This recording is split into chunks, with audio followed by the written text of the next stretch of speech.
Steve Jobs, Elon Musk, Warren Buffett, Bill Gates, Ted Turner. Success leaves clues, kids.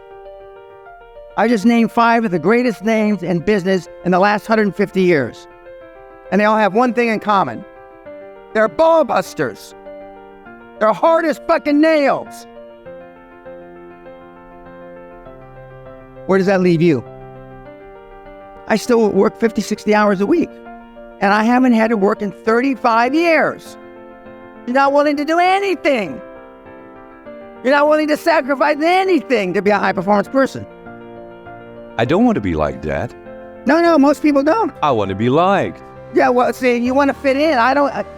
I'm the only speaker that you're ever going to hear that really, with all his heart, doesn't give a shit. If I leave here you liking me, I did something wrong.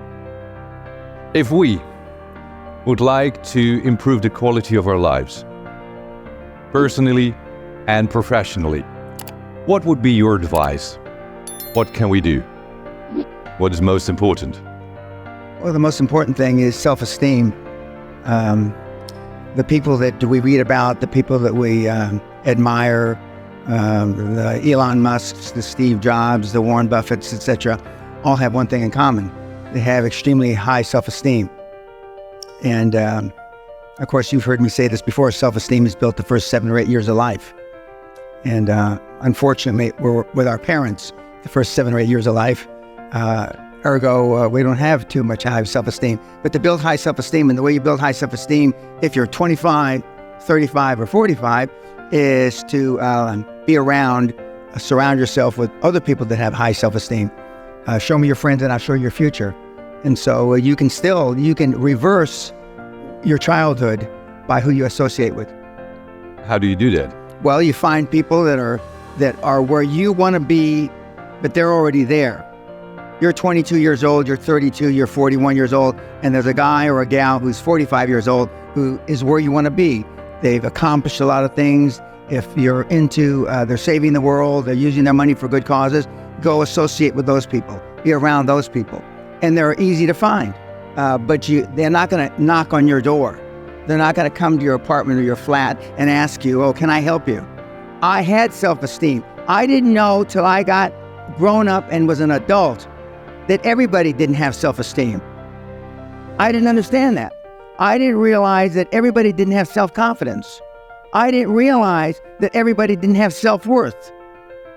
Gallup did a poll in 2016, worldwide, 87.6% of all the people on the planet are unhappy. The one thing that they all have in common is they're fucking hungry. Hungry for a better life. Hungry for change. Hungry for the tough love their parents didn't give them. So is that what it needs? You have to be hungry. You need to feel the pain. Growth only comes through pain. No pain, no gain. It's the same in life. If love got the job done, you wouldn't need podcasts. You wouldn't need seminars. Tough love gets the job done.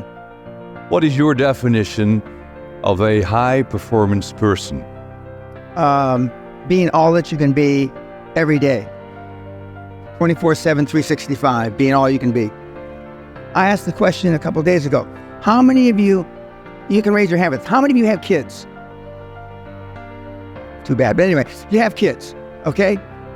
Don't raise your hand now. How many of you would like to have your kids grow up just like your parents? You know the answer, don't you? Close to zero. Because they were shitty role models. Now, I'm not going to ask the second question. How many of you would like your kids to grow up and be like you? Being a high-performance person is a full-time job. I'm like this when I wake up in the morning to brush my teeth. I'm like this when I brush my teeth before I go to sleep. I'm like this 24/7, 365, and I've been like this for the better part of 50 years. I'm always pushing the edge of the envelope. Muhammad Ali, arguably one of the greatest fighters ever, he was talking shit since he's 14, 15 years old, I'm the greatest. Before he ever had a professional fight. My father said, if you've got something in your mind, it should come out of your lips. The squeaky wheel gets the grease. And you've been taught all your life not to ask. You've been trained, keep your head down, don't embarrass yourself, don't embarrass the family, don't say things that may not happen. And I do just the opposite. I tell you to set goals beyond your lifetime. I tell you to set goals as soon as humanly possible. You will never exceed your highest expectation. You will never exceed your highest, craziest thought. Never. That's a guarantee.